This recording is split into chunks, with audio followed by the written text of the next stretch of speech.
Dear friends, as we emerge from the pandemic, we must ensure that our recovery addresses environmental and climate challenges. As the EU Climate Bank, we put climate into everything we do. All our new financing activities are Paris-aligned. We are boosting investment in climate action and environmental protection in Europe and beyond. 50% of our investments will be in these areas by 2025. We aim to mobilize €1 trillion of investments in climate and environment by 2030. This will apply much stronger support to innovative circular economy solutions by also financing demonstration projects in partnership with the European Commission. We believe in the value created by close cooperation, as shown through the Clean Oceans Initiative, the European Circular Bioeconomy Fund, and the Joint Initiative of Circular Economy.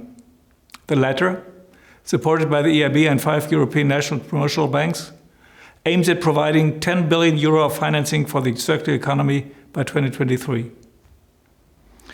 We do not want to be just an incubator of finance, but also of ideas.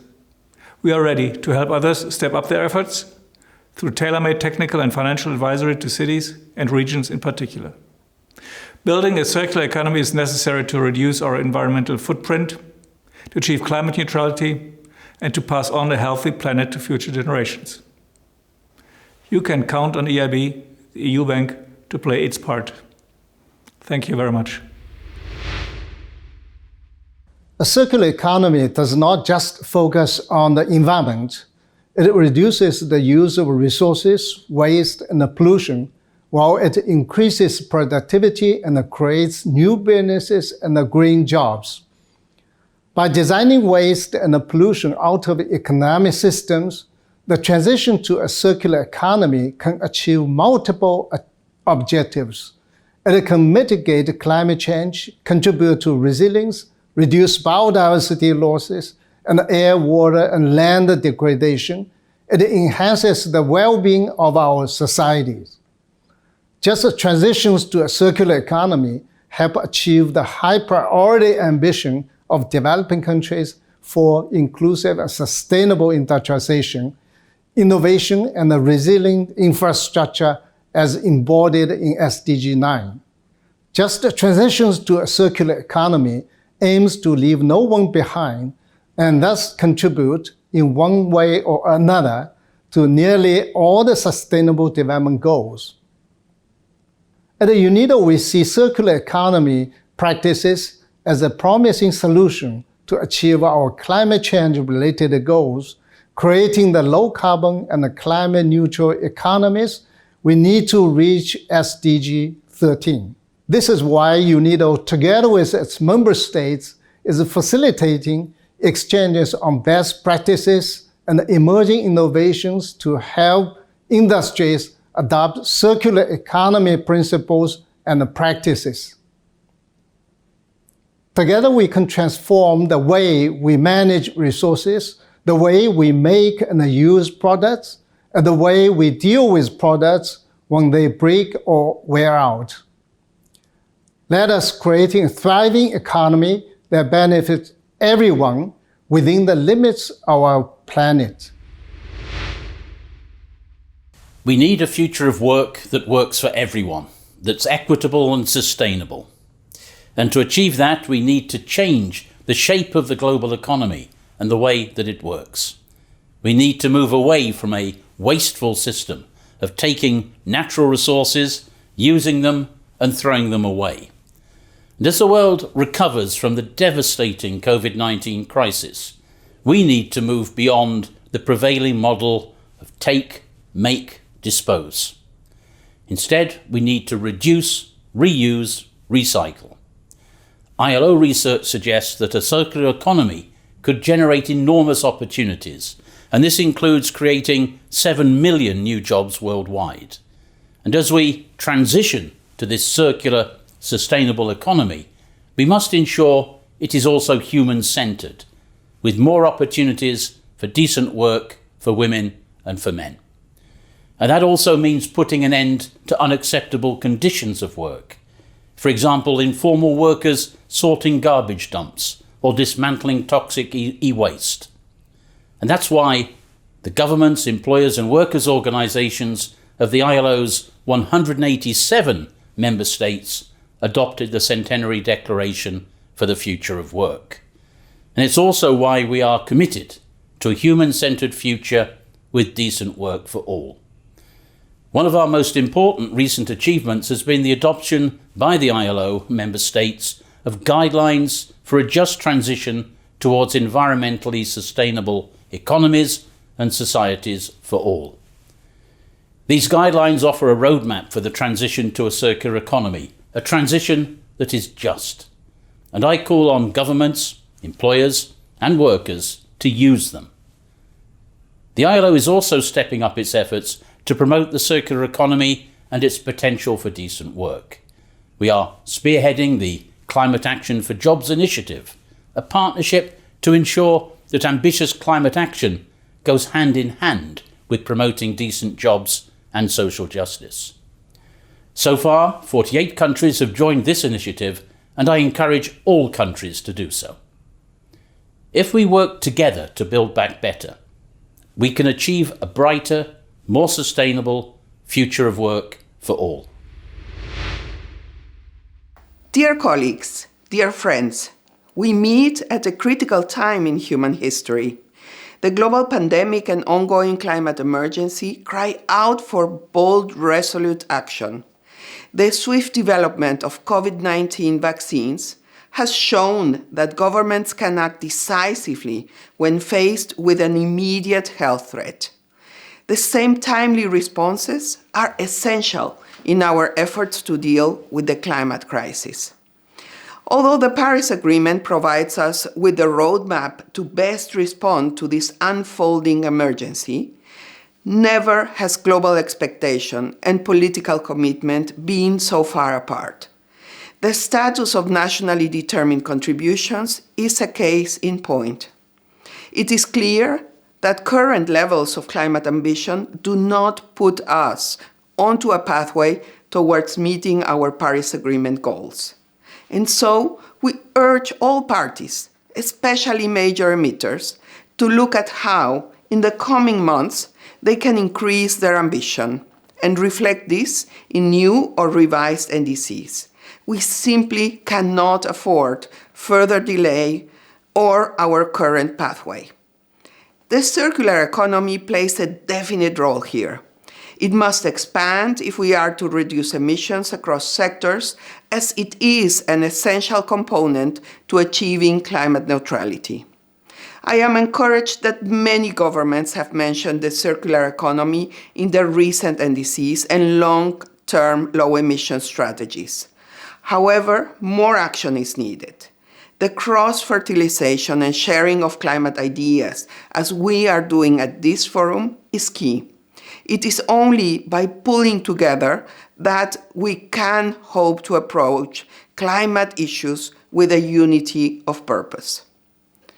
We are therefore also happy to work together with UNEP and UNDP in supporting this effort to enable ambitious NDC that include measures to support circular economies.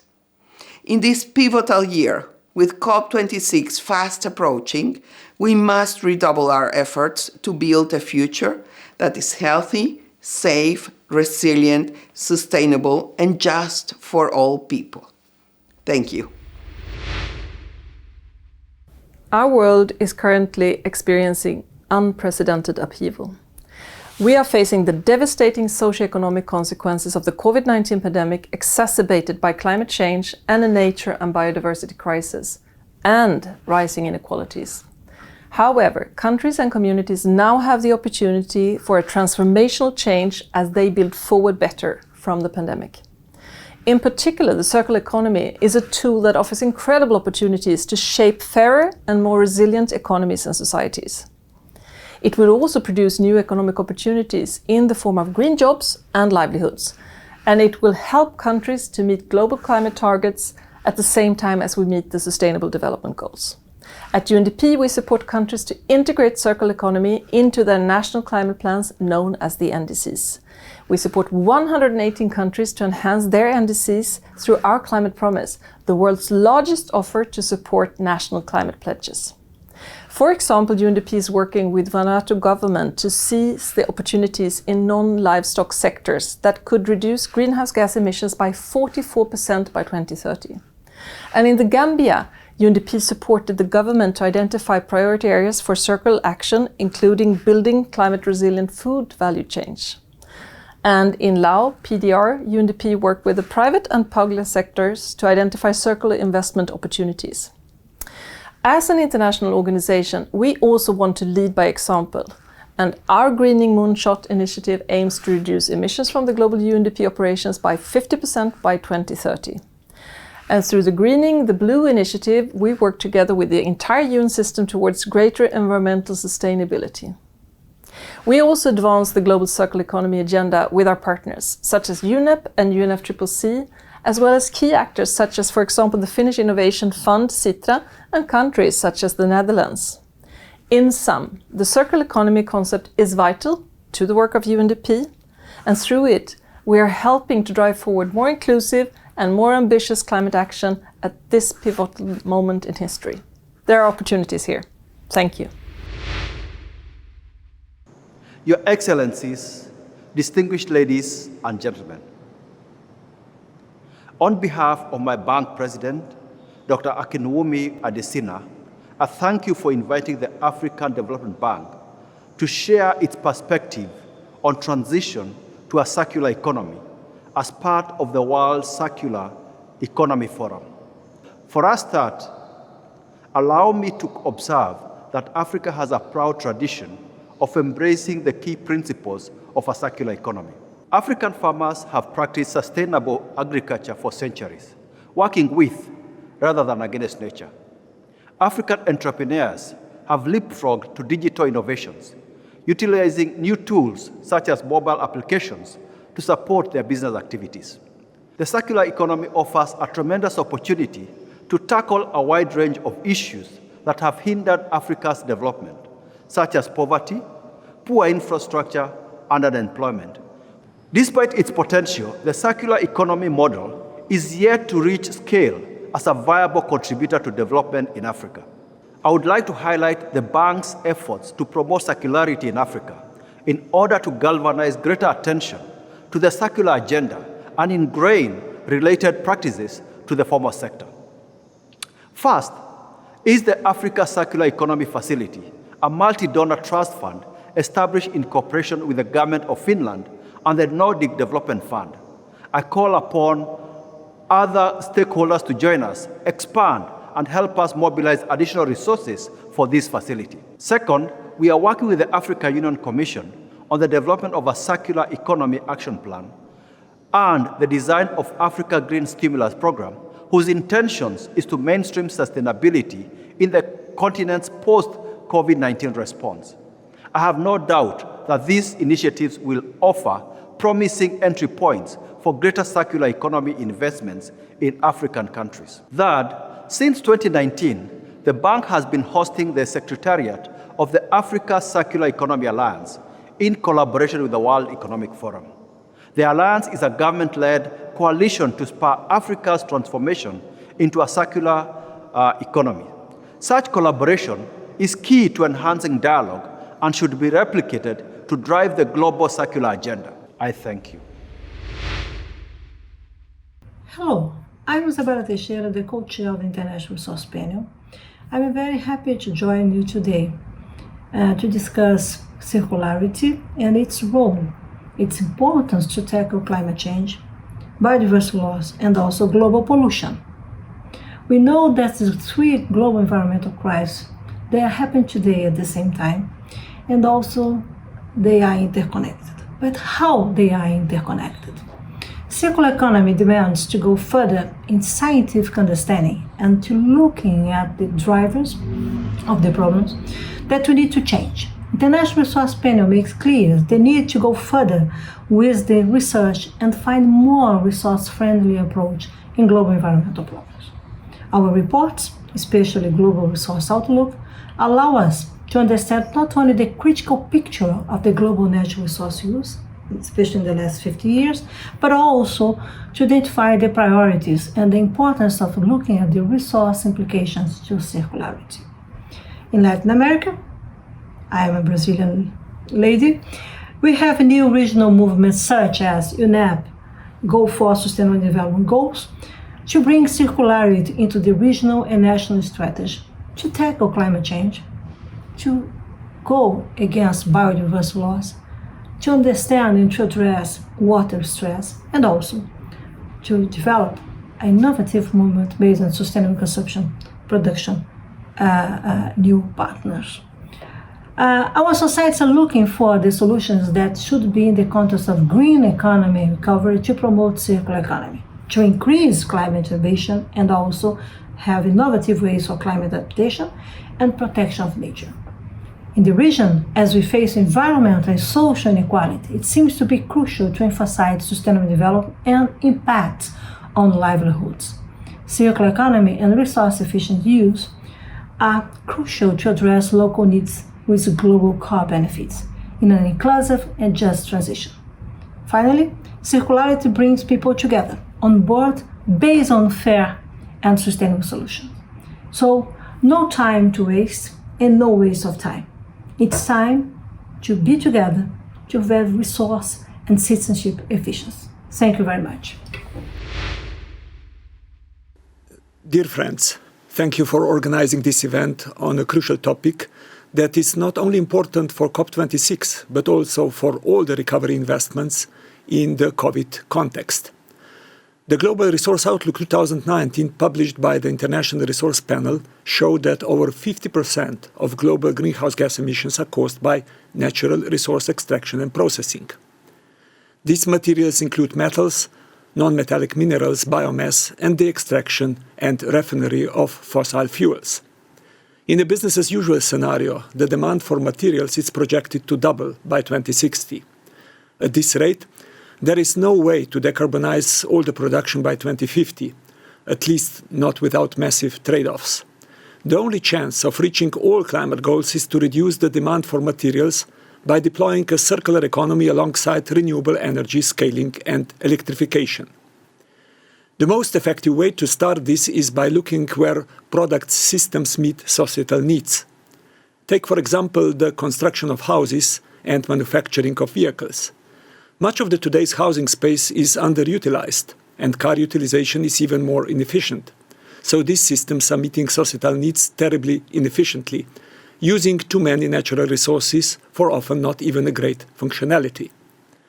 There are great opportunities to design and create these provision systems smarter. Cities can become more compact with more material-efficient buildings. Transport can become shared, connected, and more integrated, which means less carbon-emitting cars.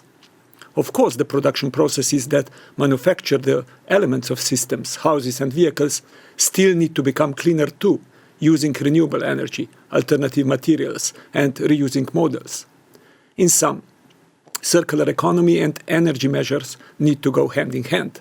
This is important for more effective climate policies, as well as for industrial policies and the upcoming wave of recovery investments.